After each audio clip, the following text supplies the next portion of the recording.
Time for us to take a look at what has been happening on matters politics over the weekend. And indeed, the clouds are, of course, the sky is clouded by talks of BBI. That's technically what has been happening over the weekend in regards to matters politics. We ponder some more on that as the conversation continues to heat up even some more. Just what is left for Wanjiku is the conversation, of course, or technically what every other person would be asking this morning or generally, as the conversation of BBI gains momentum. As many would argue, it was necessary that we make changes on the same. Others have equally argued that we probably did not need this constitutional moment. Right Honorable Raila Odinga maintaining that there's probably not going to be any changes made or incorporated in the document as it is. That is the revised one, while others still argue that there's need for a consensus. DP Ruto equally blowing warm and hot, or cold and hot at the same time. We keep asking, where will he stand? Where will he position himself? And what would that mean on matters politics? So that's what we'll be discussing this morning. Not forgetting the exit of CJ Maraga that is set for January. What next for, of course, the person who's going to be coming in next, and what next for the country in terms of ensuring that justice is served. Welcome on board. Joining me for this conversation, Kevin Osidu, governance expert, and we also have Honorable Anthony Konya Mwaniki, who is the MCA Kiambu County or Kiambu Township. It is good to have you gentlemen this morning. Of course, they're joining me via Skype. The fear of COVID is real, right? Good morning. I think it should be that actually. Good morning, Linda. Yeah, good morning. Thank you. COVID is real, and I'm in the village. Oh, you are in the village, yeah? People are not Yes, I am in Siaya, and people are not donning their masks. Quite unfortunate. Well, that is pretty much unfortunate, and it's a reality on ground. I don't know whether Kiambu is worse. Kiambu is right close to Nairobi. Is it the case? Are people, ignoring that aspect of wearing the mask, keeping a social distance, and all that, Mheshimiwa? No, morning, Linda. No, Kiambu, people are quite afraid about COVID, and everyone is putting on their masks. So I think as far as Kiambu is concerned, there's a lot of enforcement in as far as masks is concerned. So I think we're doing well. Let's just be genuine for a moment. Let's just be genuine for a moment. Is it indeed fear of COVID-19, or it's fear of the police, fear of the laws, and the fact that they're just close to Nairobi and they know that this can land them into trouble? No, one is that we're having a lot of cases where right now every person in Kiambu will tell you of a person or two or three who've lost their lives out of COVID. So there's a general fear of COVID. I can tell you, I've been to the markets, I've been to supermarkets, I've been to all those places. So the fear is real, and people are genuinely fearing COVID, not due to enforcement or those things, but we genuinely now can tell this is. We have reasons to fear. I lost a friend of mine. It should have been 3 days ago. Actually, we'll be put to rest tomorrow or the day after. So, and I've lost a couple of them. So I can tell you, it is real. It's a person who's really freaking out. It's me. But of course, I did not miss studio because of COVID. My most sincere apologies. Something came up and I couldn't get around it. I enjoy being where you are. In studio. I was like, what happened? What's changed? My most sincere apologies. If you call me actually in the next 1 hour in studio, I'll be there. But, all right, well, it's okay. All the same, we're going to do this, and I'm sure we're doing good. Before we even delve deep into the conversation, I know COVID is a worry, and especially when we see our politicians traversing different parts of the country trying to push for different agendas in terms of politics. Kevin, let's linger some more on this aspect of COVID and the fact that people in Siaya really are not focused much on abiding by the rules that are provided for, and it's not just in Siaya but across different parts of different counties. One would want to ask, what really could be informing this? One, is it a failure of leadership in ensuring that people actually abide by this, or technically it is about moral collapse? Linda, when it comes to issues around COVID-19, I think where we have gotten to right now, we need to emphasize the aspect of personal responsibility. And it is because we have seen what government can be able to do, particularly the county governments. In fact, given the kind of meetings that have been taking place between the president, the Ministry of Health and Counties. I think Kenyans now need to embrace the aspect of just being personally responsible and not necessarily relying on government to be able to either ensure enforcement or tell us what to do. And this is because, as Mheshimiwa rightfully says, even infections around COVID-19 have been moved much more closer home. We have our frontline defense or soldiers, like very high-level specialized doctors who've also passed on out of COVID-19 complications. And so I think these are pictures or narrations that should now be able to guide us insofar as adherence to safety regulations and directives. So I think my emphasis would be personal responsibility and what every citizen needs to do to be able to ensure that we overcome COVID-19. Otherwise, we will continue to have a second wave, a third wave, and you notice that even our economy is not doing very well. Schools, we have been told it's January 4th. So we are not so sure about how the future will look like. And so that means that every individual needs to be needs to embrace whatever government is telling us. Just ensure that you are on your mask. Yes, of course, even where I am right now, some people, of course, are responsible, but I think a majority of the people are still not very, are not very keen to be able to adorn those masks. Even when it comes to washing hands, yes, some restaurants have water, but there is no soap. The supermarkets have water washing points, but there is no soap.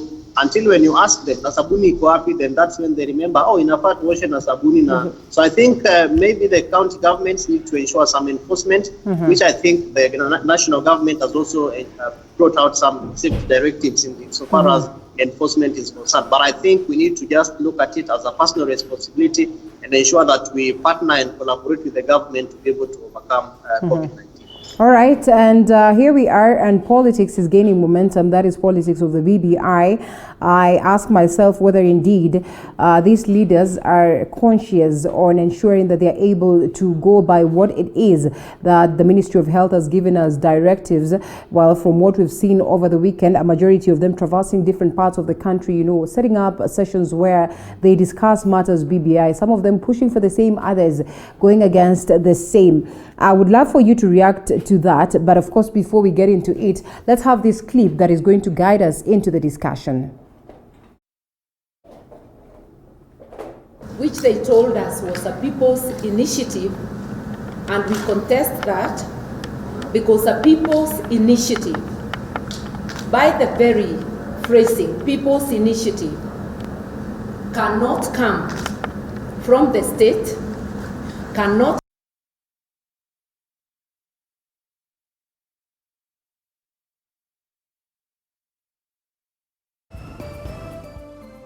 Well, a hitch right there, but we're going to fix that. Apologies for the same. That is Honorable Martha Karua speaking, you know, at the Linda Katiba initiative of MOVE, as they argue that they're not going to endorse the BBI for some special reasons. That is what we'll be discussing this morning, alongside all the other things that have culminated on matters BBI over the weekend. And to kick us off, or to kickstart the conversation, one is on that aspect of ensuring that we're able to abide by the guidelines first that were put by the Ministry of Health, and also technically what it is that President Uhuru Kenyatta argued on his last address in regards to the measures that we are supposed to take. We also saw the DP saying that he's going to cut his, movements across different parts of the countries. And fair enough, he's probably done so well in comparison to what was prior.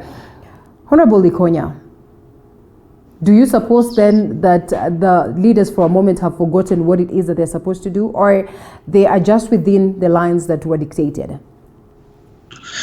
No, I think it's quite unfortunate that we have seen over the last couple of days, I've seen politicians transversing through the country, to popularize BBI or the reverse of it. It's really unfortunate that we throw in caution to the wind. And the president has been very clear and said that there's no way we can police on borders. And actually, my biggest fear, Linda, at this point in time is not even what politicians are doing. We're just about to have an urban-rural migration, so for lack of a better word, over Christmas. Mm-hmm. What is it the government is going to do? Look at most of us were in Nairobi. Nairobi is always empty over Christmas. By the time you get to 12th, 13th, or thereabout, before you get to 20, Nairobi is always empty. And we've been told Nairobi, Kiambu, these areas, this is where COVID is quite rampant, and it's true. This is where the numbers are. But now, what are we going to do? Because we will have people now traveled from Nairobi to the rural areas. We're not going to take this thing to the rural areas.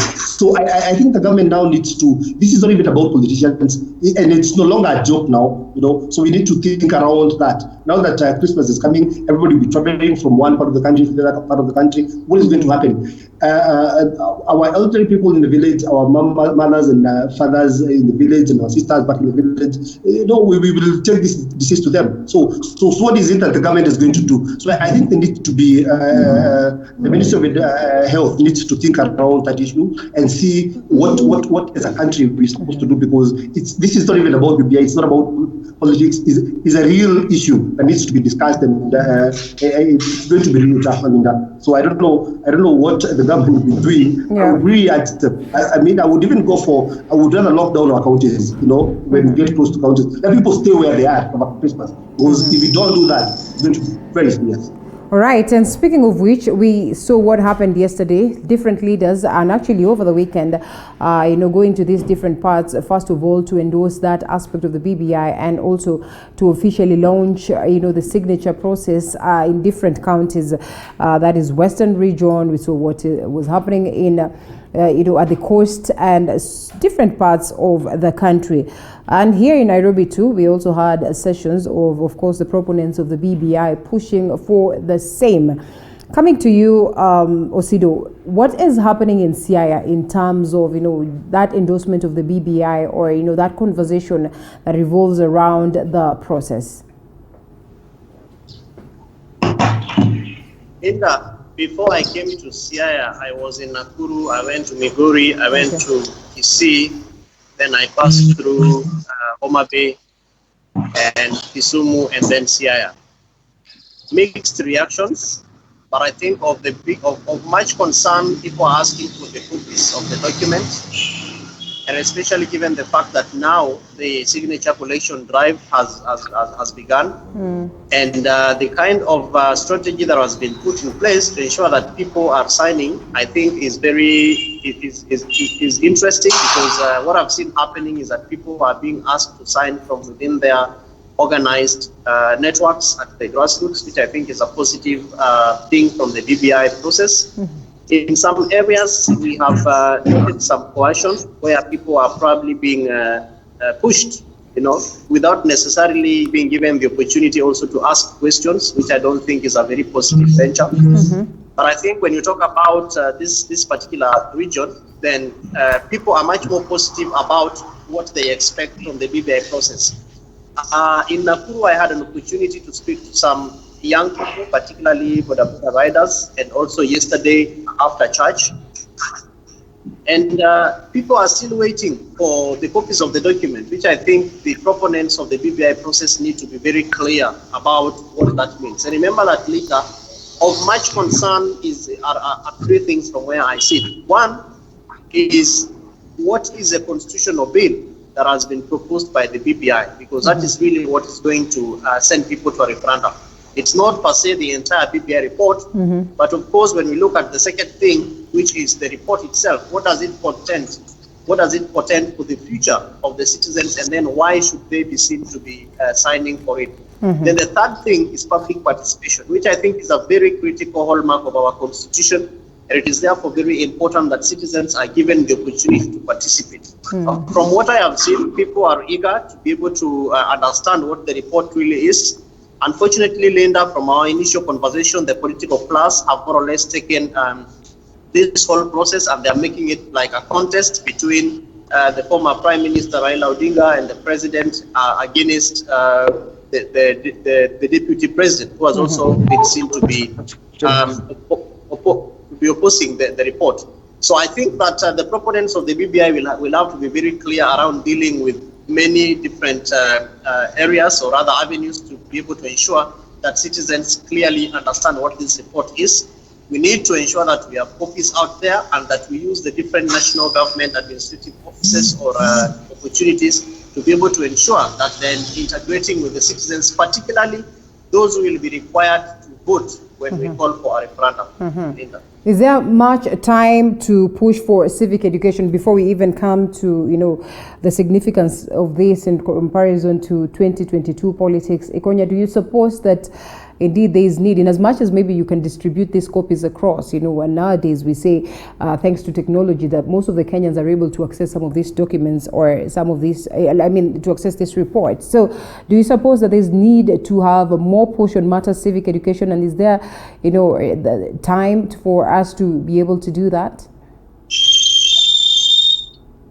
I sympathize with Kenyans, and my cry is for Kenyans, because basically what the Kenyans are signing for, they do not know exactly what they're signing for. I mean, you see, what we have is a form of a draft bill, which is, in as much as you're telling us that many Kenyans can access it, I will tell you, most Kenyans, about 90% or thereabout of Kenyans, will not be able to access that document. You may even take it to the villages and that kind of a thing, but unless we engage in some serious civic education, unless we teach our people, unless we tell them what is in this draft bill, then it is unfortunate that most Kenyans are signing because their political leaders are telling them to sign, and that there is this hit about BBI. But I'll tell you what the proponents of BBI need to do is to go out there and teach and talk to people and take out civic education to people and tell them what is it that they're signing for. And I'm still a believer of consensus. I'm still a believer of one of those people who believe that we can still talk around this document.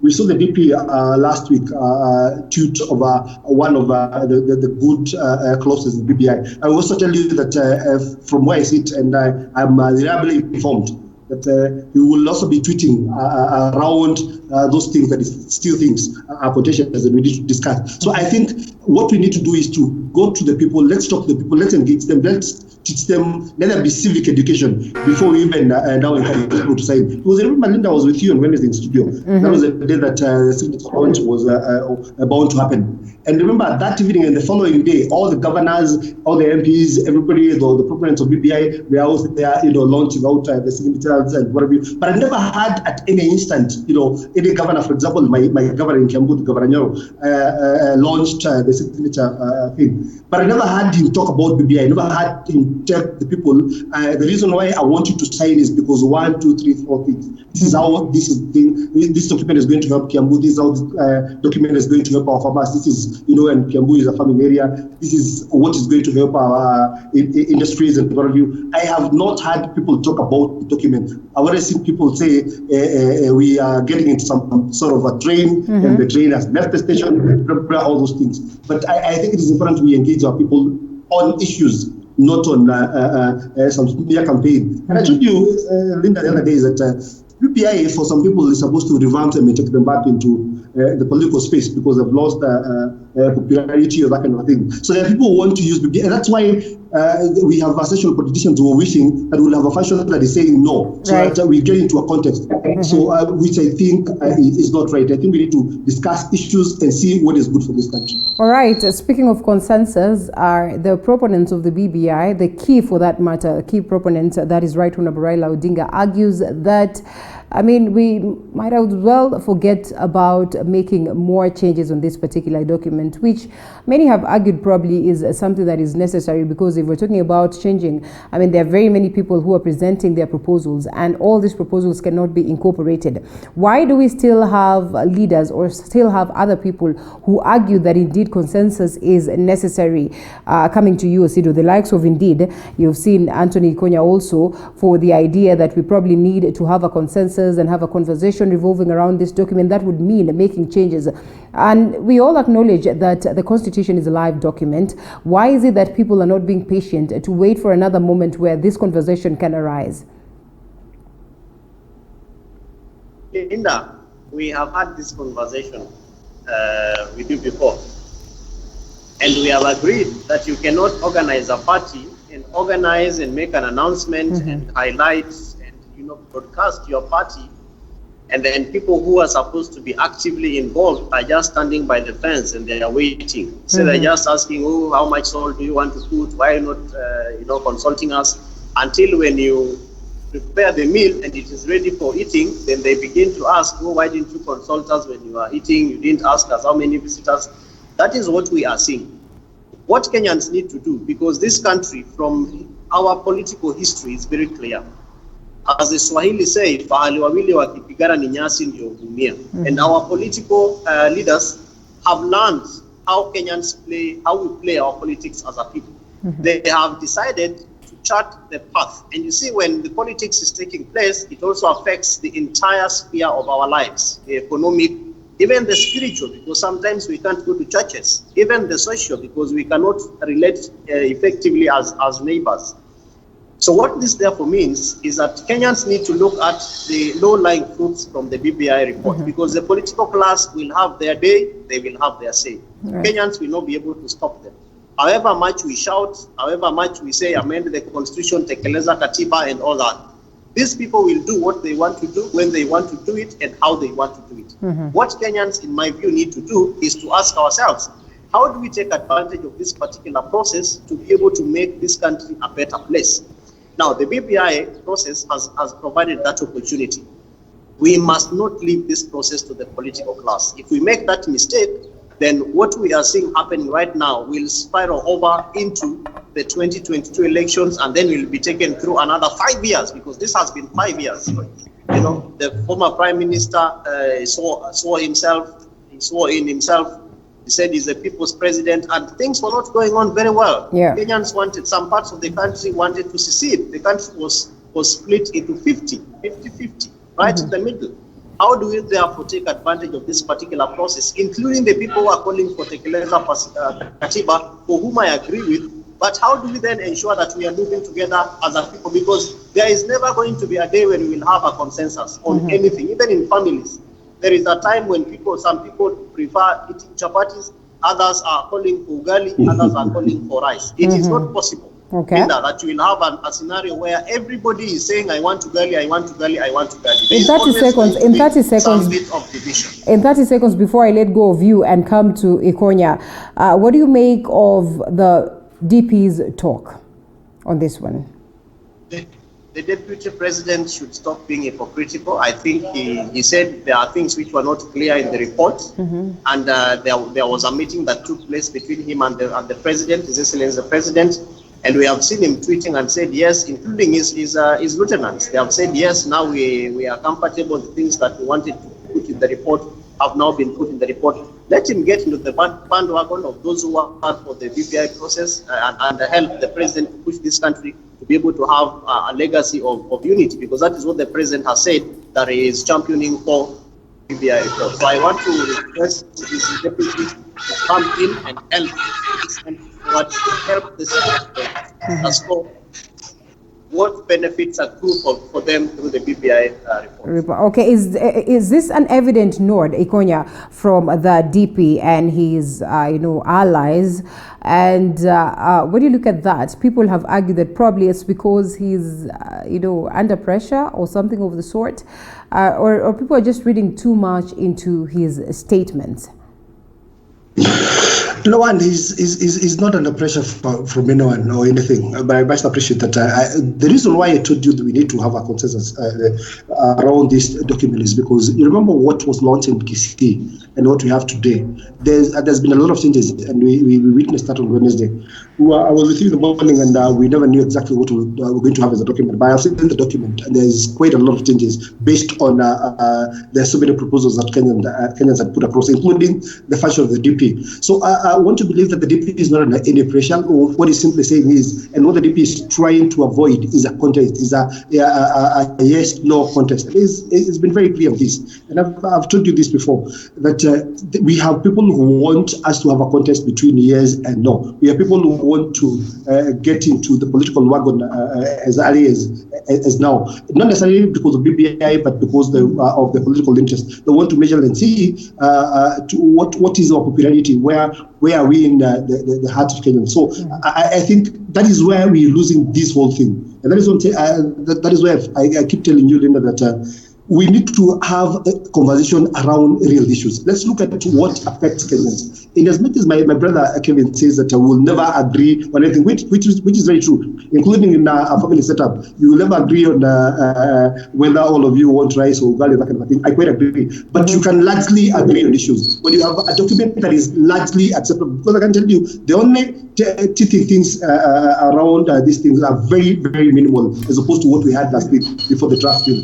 We now should be talking about 5% of the contentious issues. And I think we still need to have a conversation around them. Because I want to believe that if we are serious about uniting Kenyans, if we're serious about having a united country, then we should be united in terms of sitting down, in terms of talking, in terms of agreeing on each other, not throwing words at each other and playing down each other in as far as BBI is concerned. So I don't think the DP is under pressure from anyone. And I think so far, if you ask me, politically, even moving on politically, the person who've now achieved most in terms, if it's a political mileage we're looking for, which I think we should not be discussing, the DP has scored large in terms of most of the issues that he talked about and people who support him talked about have now been addressed, largely have been addressed. So I'm saying those small things, like the issues of the police commission and those things. These are issues that we can talk and discuss and see what we can do so that we can largely agree as a country. And we cannot have this conversation and fail to talk about the political gains that different quarters or different people have managed to garner as of now. Speaking of which, coming to you, Osido, well, many have looked at the BBI as one thing that is going to shape what 2022 will be. And speaking of which, a couple of people have told the DP to just focus on the no campaigns and focus on the no side as opposed to trying to, shift gears to this other side as he pushes for a consensus or a robust approach towards the BBI issue. Do you suppose then that this is going to water down the gains he's made as an individual? As of course Ikunya would say, he has scored huge on this one. In the event that he switches to this other side, will he have watered down the gains he's made as an individual in terms of garnering support, in terms of, gaining steam in the country in comparison to him and the Right Honorable Raila Odinga, who were looked at as the key people who would probably be facing each other come 2022?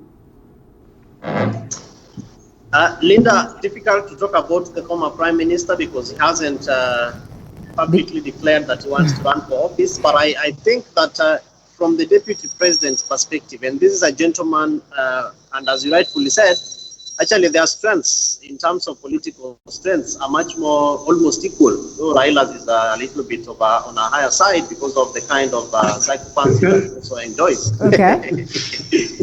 Ikonya, you don't seem to agree. Okay. No, I totally disagree. I totally disagree. But we know that. So let me continue. I'll join in. Okay. Yeah.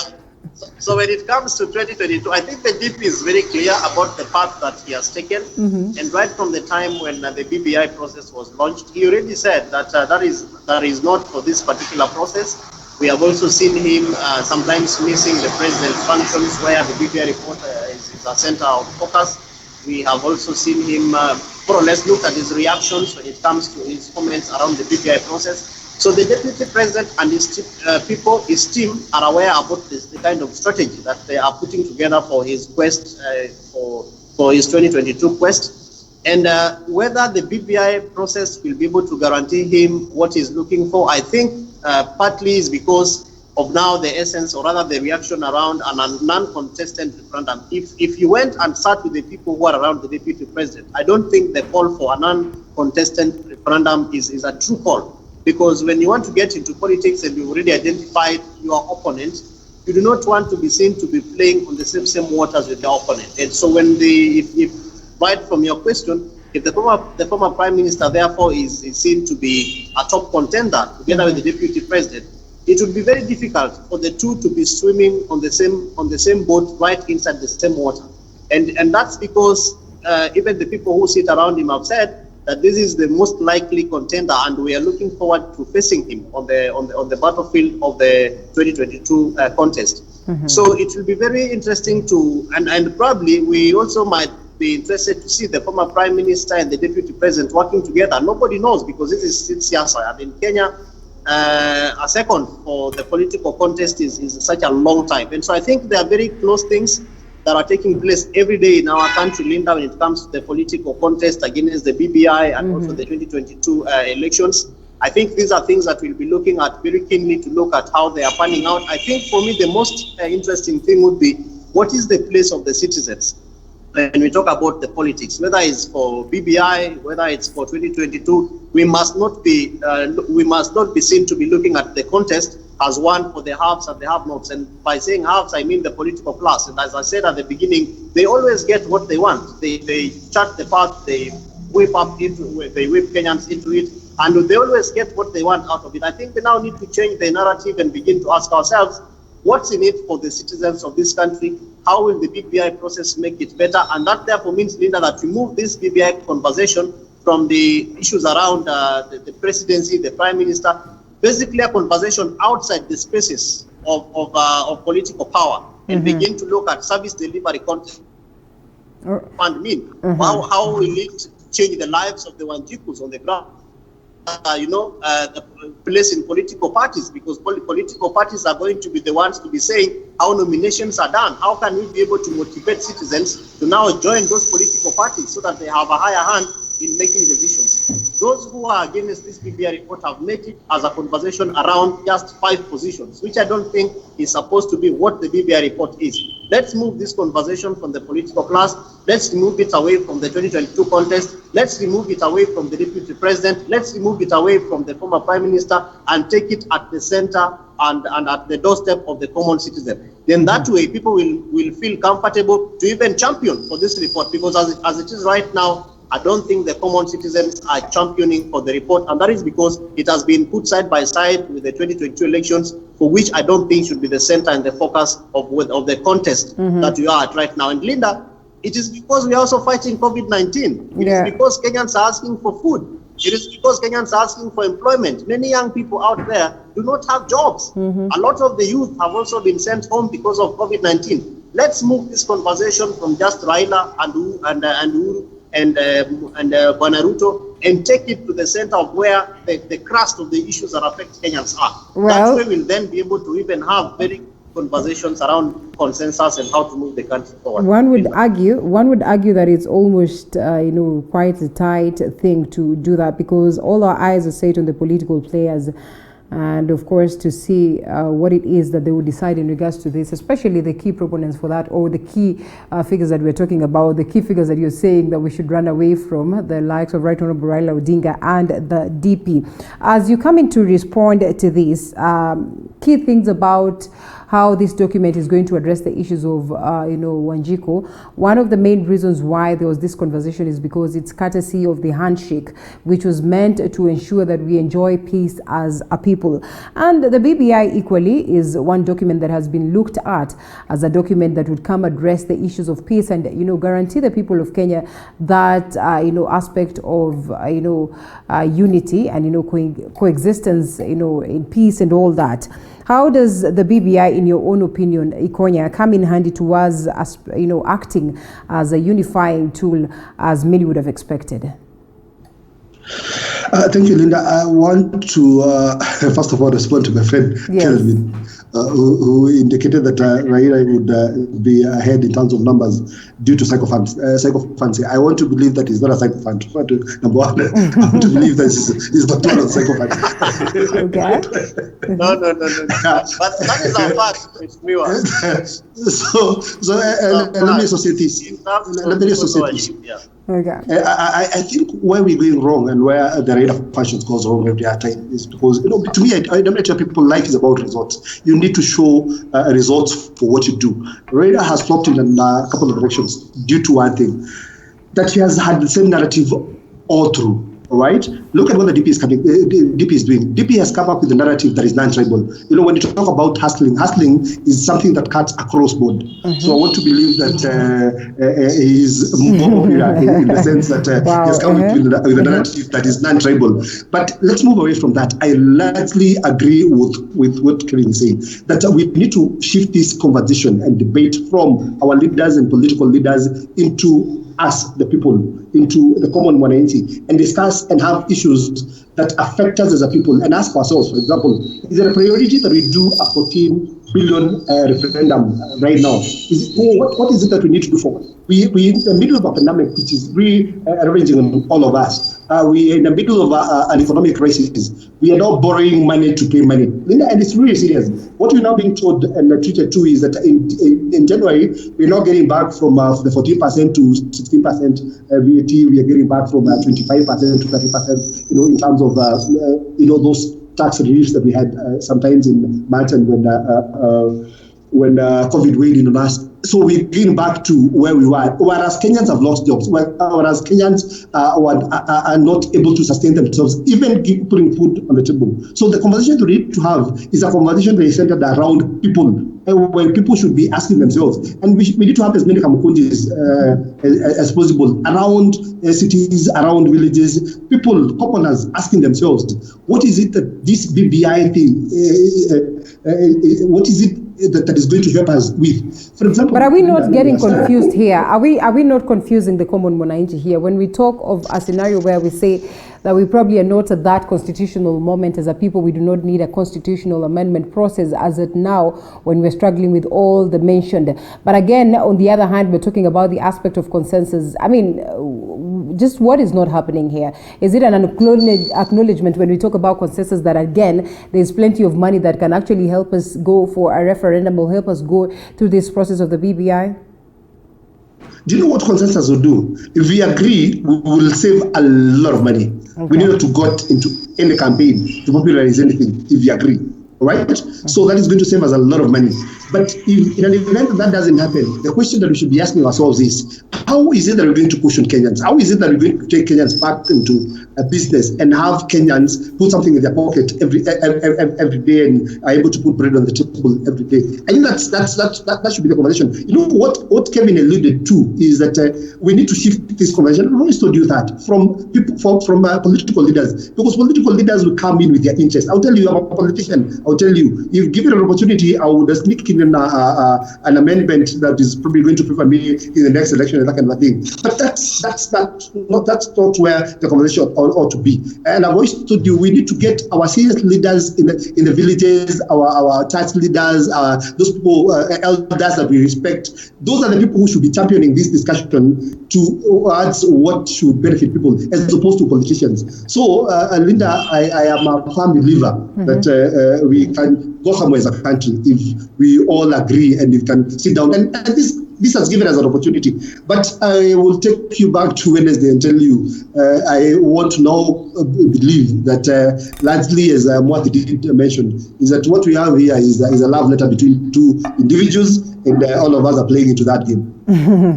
Well, and speaking of which, it seems like the die is cast already on matters BBI. And the conversation is here with us. So whether we like it or not, we have to engage. Otherwise we probably are going to land ourselves into a place where we won't be very happy. So as we engage, the questions then would be, where is the money to run the campaign for matters BBI, which is on anyway? Is it something that is enshrined in the Constitution in regards to the procedures of amending or even changing the Constitution? Kevin? Inter constitutional amendments are enshrined in the Constitution. Read Articles 255 all the way to 257, including other supporting legislations. That is clear around what needs to be taken for referendum. Issues to do with the Office of the Presidency, constitutional commissions, issues to do with human rights, Article 43 concerns, all the way to our boundaries, among several others. That is why I am insisting and asking that the people who are championing for this process need to break it down with citizens. Not everything that we are talking and shouting about will require a referendum. It will be important for us to now move this conversation to what do we need to be asking Kenyans to vote on and to vote for. The Constitution is very clear around what those issues are. That is why I also want to agree with Mheshimiwa where we began the conversation around the space of public participation and civic education. if we do not educate the Kenyan people to understand why this process is going to be very, very important to them, then we are going to lose the opportunity, because constitutional amendments take place world over. The United States of America, I think they have had amendments in the last few years, very many amendments. If you go to conventional democracies that have constitutions as a guiding principle, they are amended.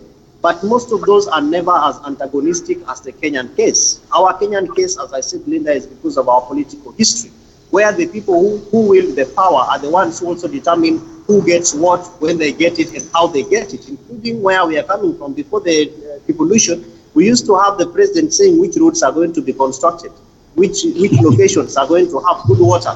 And if you didn't support that presidency, you will be as poor as your opposition leaders, or as the people who have asked you not to support that kind of a president. Now that has changed, and this conversation has now been made much more easier through devolution, because now Kenyans have the space to be able to make decisions right at their doorsteps through their wards.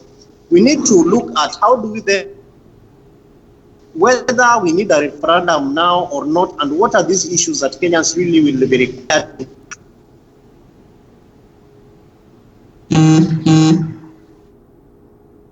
Well, it's a bit of a hitch right there. But anyway, coming back to Ikonya, as we close on this issue of the BBI, we see different voices cropping up. We see different leaders positioning themselves. Are we likely to witness lots of coalition cropping up from this by the time we're headed to 2022? Yeah, that is bound to happen. You know, we're getting close to elections, and political formations happen at around this time. And as I told you, likely, if you look at BBI, it's going to be more of a political affair as opposed to issues, and real issues. Document rather, or conversation. So I think there's going to be a lot of political formations from here moving forward. You know, people who believe in different things in politics will come and form coalitions that will be geared towards probably winning the general election in 2020. But Linda, it is really unfortunate. And I must say it's really unfortunate at this point in time where COVID is ravaging on us, and we have in a very difficult political, rather economic moment, that we will be thinking about 2022 as opposed to delivering to our people. Leader, I must apologize to the people of Kiambu, for example. With the last 1 year or thereabout, there is absolutely nothing I can show you that we've done for the people. It has been politics here and there, and people, the governor trying to get into the right political formation with that. So I think we need to deliver to our people. We did make promises with we were doing campaigns, and I think quite minimal is happening around. So we need to come together as a county, for example. We need to come together as a country and deliver to our people. We promised them roads, we promised them electrical, all those things. And I think in as much as we advance this conversation, we need to take it alongside development, because that has really resulted. And we really need to ask ourselves, in as much as we have a pandemic with us, and we are about to spend about 14 billion or thereabout, what is a priority to the people? What are the needs of our people? How are we going to push our people? I think that is, to me, is key, and it's something that we need to have a conversation around, as opposed to a lot of this conversation moving around BBI. Linda, to answer your questions, there's going to be a lot of political formations. Yeah. There's going to be unions and disunions, and there's going to be marriages and others breaking up and that kind of thing. Because what is true, and I'll tell you this, and Kevin would judge me sometime, is that most of the political positions that we see today see a massive difference as we head to the election. And I'm seeing a situation. Let me talk about Mount Kenya region, for example, where the DP enjoys a lot of support. But you see, most of the members of parliament here will purport to be supporting the president, because I know nowadays something that if you do not support the president, then a case will be put, you have this money. Well, Linda, I don't know where that noise is coming from, but you can hear you. All right. Yes. Yes, but so people have taken neutral positions owing to the repercussions that will emanate from where you stand, whether you support the BBI, that kind of thing. Okay. So when we get and it's close to politics, then we're going to see a massive exodus, towards both ends. And we must be very honest. Presidency is not something that anyone will wake up in a year and will be running for presidency. So what will be treated to be very honest, is Raila Ruto presidency. So there's going to be a massive exodus on both. Unless my friend can I will allow Osi to respond to that, but first let me take a look at some feedback here. Lois Nyambura Omboy says Paul from Kitale actually responding to another Paul who's watching, tuned in as usual. Kenyans are signing and they do not know what is in the document. This report meant for those leaders who are hungry. We probably need to say no to it. In response to that, Kego Bernard says, well, maybe it is important that we give it a chance. Read the document, read it again and read it again, and then you can be able to make a decision that is well informed. Wafula Kalista says, anyone who praises the government in the manner it has handled COVID-19 pandemic is a joker. Curfew needs to be lifted to allow business to go on. And this government fighting COVID-19 with bullets, that is a joke. Policemen are chasing people to get bribes, no enforce MOH regulations. There are plans to use COVID-19 pandemic to extend term of current government. They might also be planning to raise the numbers so that they lobby for online voting to rig referendum election. Tanzania is a good example. I don't think they are suffering more than we do. Well, that's quite an interesting one right there. And coming to you as we get to wind up on this briefly, Ikonya speaks of a scenario where we're going to see lots of massive changes within the political space. But then I would want to ask this, is it about the massive changes, or are we probably at that point where we might need a revolution or alternative leadership, Kevin? Revolution in Kenya, I don't see it happening anytime soon. Okay. What we probably need is that Shimiwa probably wants to tell us about a hustler revolution. It's a dream, my friend. What we need as a people is a transformational leadership model. Transformational leadership model that brings together the haves, the have-nots in the middle, and then provides opportunities and equal spaces for everybody to feel comfortable within this context.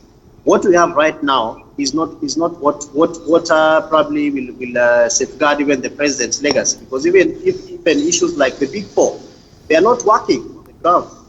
The government will have to do a lot more to be able to excite the interest of the citizens to feel service delivery. County governments, and that's why probably some governors are also confused whether to support the BBI process or not, because the person who is seated at the center of the BBI process is the president. And the president really determines, even as we speak, despite the constitutional threshold of resources to county governments, he still really has he still wields a lot of say when it comes to national treasury. And so that is also confusing governance insofar as service delivery is concerned, because if you oppose the BBI report, and now you have seen the president also going to counties. He was in Kisii, he went to Kisumu. We don't know where he's headed to next. So governors are also looking at how do we take a very critical role insofar as, one, uniting the country, but also playing into the service delivery aspects of the citizens, because some of them are second-term governors who are looking for other spaces where they leave office. Some of them are first-time governors who also want to be seen to be performing so that they're elected for a second term.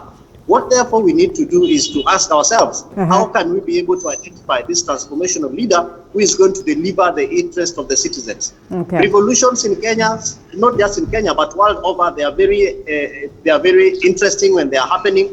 We saw Libya, for example. We have seen, we have also seen Egypt and several other countries, including our own close door neighbor Uganda here. That's not. It's not what I think Kenyans want to go through a few years into the election process. So what therefore we need to do is to ask ourselves, who is this transformational leader, and how do we ensure that we profile the common wananchis to be the common transformational leaders, even from within our own context, because it's not just going to be about the president. We are also going to elect an MCA. We are going to be electing a senator. We are going to be electing a member of National Assembly, MP. So we need to ask ourselves, how do we bring down this conversation from the top to the bottom, where we also have these transformational leaders profiled at the local levels, given the voice to speak and also to champion for service delivery at the council. All right, gentlemen, allow me to close on the aspect of the BBI. We come to discuss matters, changes on the judiciary, even as the CJ sets the stage or is set to exit the stage come 2021. So we take a short break. We come back in the next 10 minutes or so. We'll be winding up on that particular subject.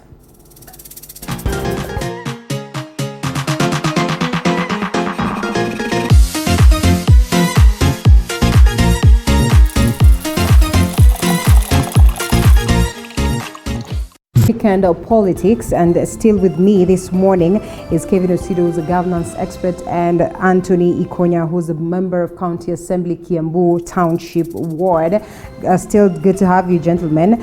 And we wrap up this conversation by taking a look at what is happening in the corridors of justice. The CJ is set to exit the stage, and so much is culminating in regards to who's going to or who's going to come in, to replace him, and what the stage will look like for the successor amid all these conversations that have been going on in terms of, people arguing that the independence of the judiciary has been interfered with by the executive. And equally is one thing that the CJ acknowledged, that is last week on the State of the Judiciary address. And we'd love to hear what the gentlemen of the day have to say about this and what it would mean for what we see in the corridors of justice today. Before we get into the conversation, let's take this video that is going to cue us to it. The president cannot cherry pick from the list of nominees. If that is allowed, ladies and gentlemen, the independence of the judiciary will be irreparably ruined. On record that the president threatened to revisit, and the following financial year, we saw a reduction of the development vote of the judiciary budget from 2.1 billion to a paltry 50 million. Bare knuckles to the president. Gentlemen, Ikonya, to start with, the stage is set and the CJ is exiting the stage probably earlier than people would have expected, but constitutionally the right time. What kind of judiciary does he leave behind? No, Linda, let me say a lot will be talked about Maraga, because Maraga we now need to start discussing Maraga as a Chief Justice, because it's going on leave and then generally not there. Yeah. But I tell you, he's one person who came in boldly and declared and announced the results of the last general election. We've not seen that probably in Africa, or so that was a very bold thing, And what that speaks to, in as far as I'm concerned, is that we need to have an independent judiciary where we can make decisions devoid of political interference and that kind of a thing. So I think Maraga leaves behind that you want to think is firm in terms of making decisions, and that is not swayed by the executive or the legislature. So I think, to me, Maraga, his boldness should speak into judiciary in terms of their role in making decisions which are legal, and binding, and not swayed by any political. But be it as it may, he may have his flaws and whatever you. But I want to think and I want to believe that. But Linda, I did.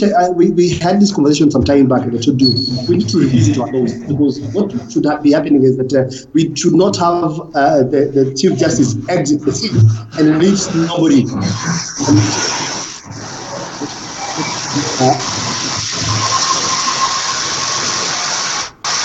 We should. Are we able to hear? Okay, yeah, keep talking. Yes. So we need to have a situation where we can have a new Chief Justice, rather start the process of getting a new Chief Justice before the one is exit, so that at the point of exit there is a new Chief Justice. Because look at it now, we will have about 6 months to identify a new Chief Justice. Whereas Deputy Chief Justice, who again is being mauled by the issues of corruption, you have cases in court and that kind of thing. So we need to, to me, we need to change the Judicial Act to allow for the identification of a new Chief Justice before the other exists. So that at the point the Chief Justice is exiting, then we have a new Chief Justice in office and leaves no vacuum. Mm-hmm. So I think that's something we need to look at in the case. Well, the process of getting another Chief Justice, as always, we have seen, in the past how hectic it's been, and has raised lots of emotions in the country. But here we are today, and we're staring at a scenario where again we'll get into that. So at least we're able to get a replacement for CJ Maraga. Before we even talk about that process, what will be the stage like for the next CJ? Kevin. Okay. Linda, the stage for the next CJ will be set very highly. I think, as the Mheshimiwa rightfully says, the former CJ, the outgoing CJ has set a very high-level, bold, candid path for the person who should be coming. At least is a gentleman who never quit office, because we've also had a former CJ who resigned and left office. The kind of, I think for me, the interest would be access to justice. What does the office of the Chief Justice mean to the common citizen? And I think that Mheshimiwa Maraga has tried to be able to demystify the space of the judiciary when it comes to dealing with issues of the citizens. We have seen him traversing the country, opening courts. I think in his State of the Judiciary and Administration address, he mentioned 61 courts that are still being constructed and others that have already been opened. You talk about physical coverage of courts and the speed with which court cases are being cleared. I think these are things which really mean a lot to the citizens, and those are the things which would therefore set the bar for the person who probably will inherit the space of the outgoing Chief Justice, Mheshimiwa Maraga. Of course, there will be a lot of interaction between the executive and the judiciary. Not to forget to mention the annulment of the president's first term that took us to the second elections. Not to mention issues to do with the wars of financing, and Mheshimiwa Maraga has also brought up very clearly in his report. I think those are therefore lessons that we need to learn when it comes to the space of access to justice, so that we give courts the strength that they deserve, and not to be seen to be stifling the power of the court when it comes. Well, gentlemen, there is much that we can speak about on matters judiciary. That was a bit over a hitch, but all the same, on a very good note, still looking at a scenario where we'll get... Linda, a quick one. Yes, a quick one. Yes, justice delayed is justice denied. And so we have backlog of cases that Maraga leaves behind after promising the people that his main target is to address that. And we probably are expecting the same moving on.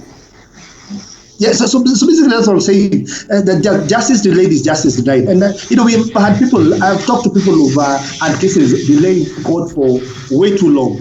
And that's what I'm saying. It is important that when it comes to financing the judiciary, I think we need to rethink our position as far as that is concerned.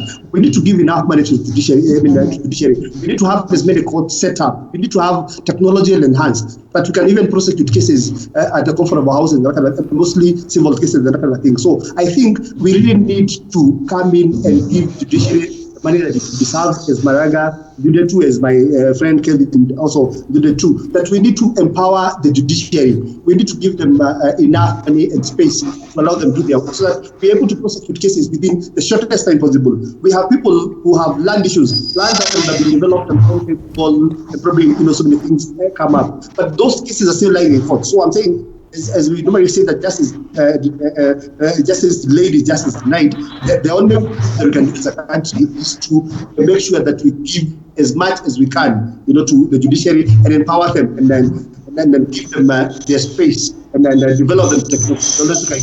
I think that should come in handy. Linda, in addition to that, I think one of the things that Mheshimiwa Maraga has also been very categorical about is alternative justice mechanisms. so that then people within their localities can be able to deal with their cases without necessarily having to go to court and wait for all that process. And I think if we can be able to embrace alternative justice mechanisms and alternative dispute resolution mechanisms, then there's no reason why cases should be, we should have a backlog of cases in courts. Yeah. I just want to we have to wind up. We have to wind up before you. Cases in CIA, and not just allow them to get in court. Very good note. I think the judiciary has to be given its space in terms of public confidence. Yeah. The kind of relationship that Mheshimiwa Maraga has had with the executive, and as I said, the three arms of government. Let's give each of them their independence. Let's allow them to exercise their roles without interference. And with that, there is no reason whatsoever why alternative justice institutions and alternative justice mechanisms should not be able to work. And then trust levels also need to be instilled, so that people know and understand that when you are asked to dispense your issues at the local level, that they will be dealt with the same manner in which the court have probably dealt with them. Yes, and a new conversation altogether on the formation of the Judiciary Ombudsman is equally one thing that will be discussed as we process or as we continue with this bid to get another CJ on board. Kevin Osido, governance expert, and Anthony Konya, member of County Assembly, Kiambu Township. It was good having you this morning. Let's cross over to a different segment altogether where we discuss matters held after this break.